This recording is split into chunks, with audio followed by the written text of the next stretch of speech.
Коми лекарства для льготников есть запасом. Выдача препаратов возобновилась. Заключен очередной госконтракт для обеспечения льготных категорий граждан бесплатными препаратами и медицинскими изделиями при амбулаторном лечении по рецептам врача. Большинство лекарств имеются в аптечной сети госаптек Коми в достаточном количестве. С начала недели возобновлен отпуск препаратов по предъявленным в аптеку рецептам, отметил руководитель Минздрава Коми Ваграм Далакян. Напомню, ранее госаптеки Коми определили единым поставщиком лекарственных препаратов льготным категориям граждан в 2022 году. Это позволило точно в срок обеспечивать льготников необходимыми лекарствами. Но с 1 июля 2023 года законодательство изменилось. Регионы России должны были вернуться к закупкам в общем порядке.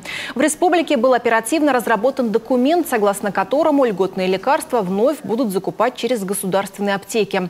Поставки бесплатных льготных лекарств пациентам возобновились, сообщает региональный Минздрав.